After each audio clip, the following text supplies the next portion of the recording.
For us to be anywhere close to net zero, there is a capital requirement of $1 to $2 trillion. While our objective or target looks ambitious, it is still not ambitious enough to mitigate the climate crisis. 2030 is not the end of it. Welcome to this episode of Sustainability Karma. I'm your host, Rajiv Tikoo. Today we have a very special guest with us, Pratyush Thakur. He is country head of Blueleaf Energy's Indian operations. The company is a leading pan-Asian renewable energy platform that develops, finances, owns, and operates renewables and storage assets to advance energy transition towards net zero and beyond. Welcome, Pratyush Thakur, to this episode of Sustainability Karma. Thank you so much, Rajiv. I'm also very happy to be here. What is your expectation from the upcoming COP29? We are way beyond having um, a soft landing on climate. We are in for a bumpy ride. And hence, all the efforts on mitigation, adaptation, everything should just increase substantially. And that exactly is my expectation from the upcoming COP. Now, there was, of course, we all know that COP is several global leaders, primarily political leaders, getting together and shaping the policy landscape. But all of us have been looking forward to that big piece, which is money, right? All the big announcements, good announcements have made in the past. There was, of course, the ambition of getting to $100 billion of investment by developed world to support the mitigation. That has not been met. And we all know that by any estimate, $100 billion is a pittance. By several experts, including UN's own estimates, for us to be anywhere close to net zero, there is a capital requirement of $1 to $2 trillion. Pick the average, $1.5 trillion per annum. And if we are deploying $50 to $100 billion, we're just doing 10%. I hope that there is some serious intent being shown by global leaders that a lot of money will be directed towards climate change. The second one, sorry, a long answer, but I'll just say, is the phasing out of coal. And it's really for the world to get away from coal and get to cleaner sources of energy generation as soon as possible. So these are my two expectations. Coming back to India and how well positioned is India to achieve its renewable energy targets by 2030? Sure. Of course, India has shown as being one of the leaders in the climate mitigation efforts. We were quite quick to announce several years back our target to get to 50% of installed capacity of fossil-based electricity generation by 2030. Why I'm emphasizing on this, it is 50% by installed capacity, not 50% by energy generation. So if we meet this 500 gigawatt of installed capacity, we would be somewhere around 25 to 30% of energy generation from non-fossil, which means still 75% of electricity generation will come from fossil fuels.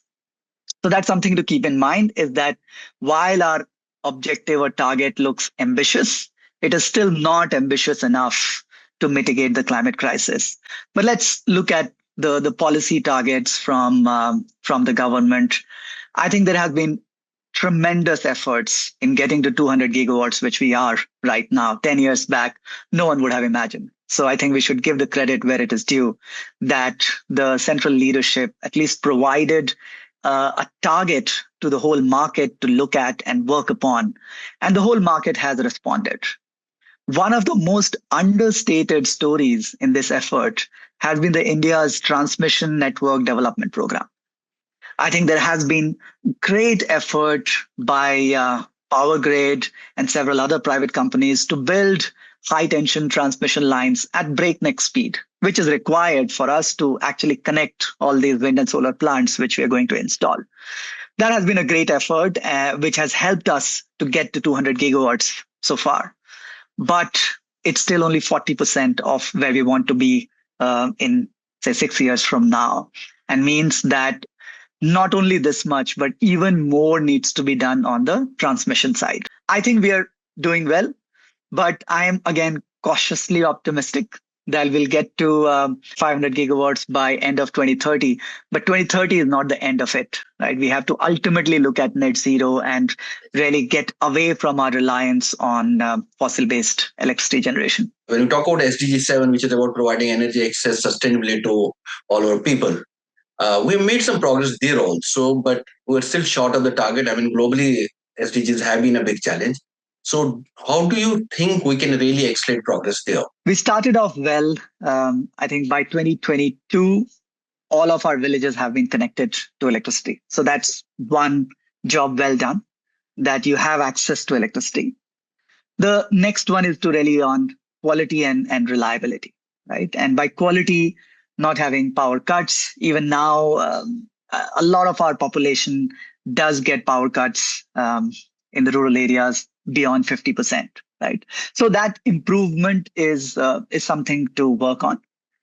The key challenges there are the infrastructure at the rural levels, where our utilities, which are the discoms, either don't have the financial means or the operational efficiency to make sure that the quality of power is good, right? So work has to be done on both sides.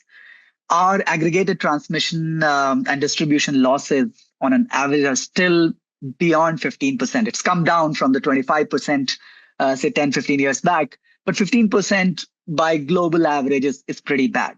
And that's something I think every discom and the government is working on to improve that, because 1 unit save is 1.5 units generated, right? So that's something which we are working on and will continue working on.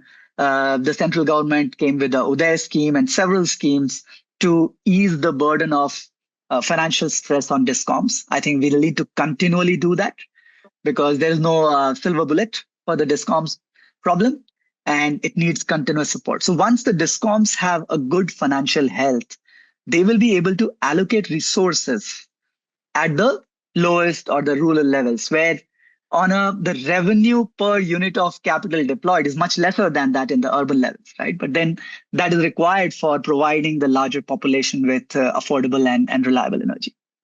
Technology has helped. So the whole LED revolution has allowed us to at least provide low voltage DC connections in villages.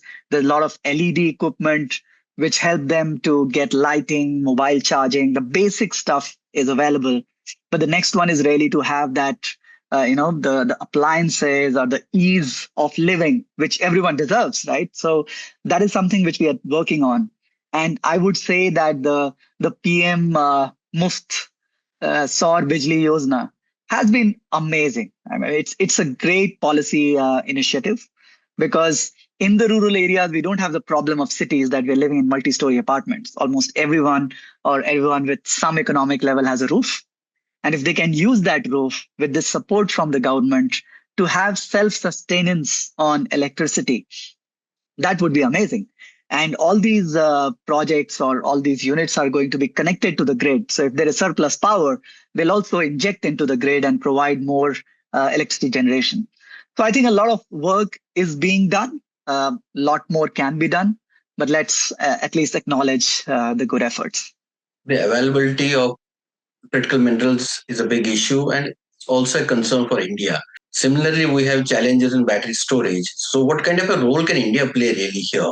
Yeah, now critical minerals, we are not endowed with it. So what India has been doing well is really partnering, because if you don't have it, you partner with people who have it. So India is one of the, I think, only developing countries part of this mineral group, where G7 has prepared a group to facilitate exploration of critical minerals in their states.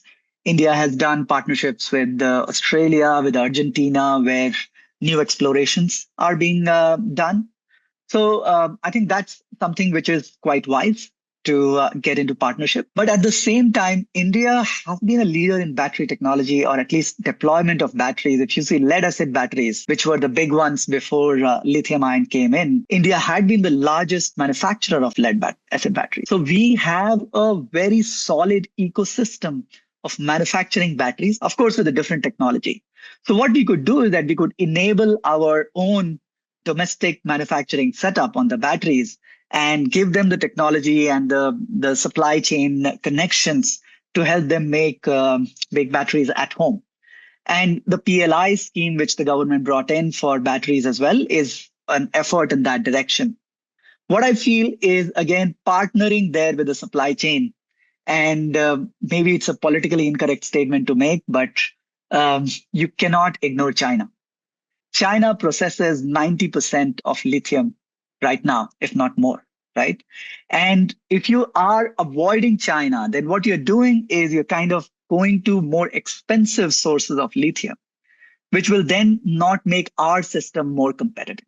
So what we could do is that we could do what China did, is do joint ventures where at least 50% of shareholding should be with our Indian companies or government, and 50% can come from outside. So why don't we invite Chinese companies to come and invest in India, where they bring the technology, they bring the capability and know-how on at least processing is maybe too early, but at least manufacturing of batteries, the whole electronics behind it, the whole software behind it.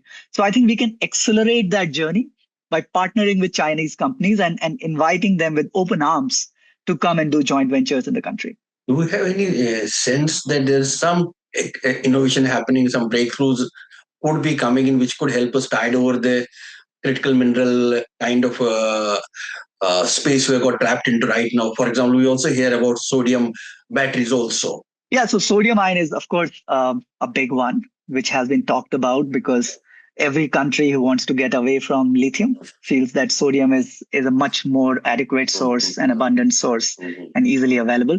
So I am also really looking forward to the sodium ion bandwagon, where it at least claims to help on long discharge, long duration type of batteries.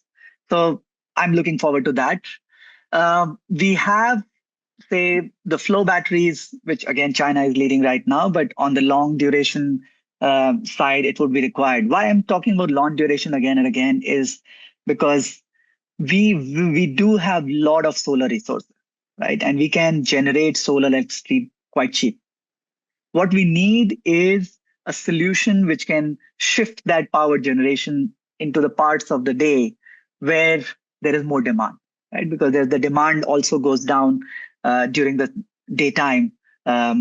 So I feel that there would be a lot of work going on, but beating lithium ion seems a very, very huge task. So I feel lithium ion as a technology is still there as a base technology for battery storage. And what India could do is to at least adopt that technology and do very well on the manufacturing, on deployment, on softwares side, which is also been India's strength, right? Software is something we are very proud of. So why don't we focus on that?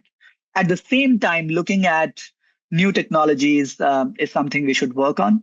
Finally, how is Blueleaf itself contributing to India's national targets? Yeah, so Blueleaf is a pan-Asia business. We are owned by Macquarie, which is one of the largest infrastructure investors in the world.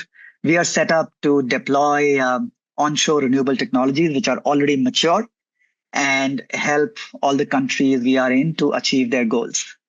India, amongst the Asian countries, because we're outside of China, is the largest market for Blueleaf. And we intend to grow to at least a 5 gigawatt capacity by the end of this decade. What we are doing is really working on projects which are going to accelerate the energy transition to net zero. And why I'm saying that is because we have a lot of people and a lot of companies and a lot of capital available in the market who are working on renewable generation.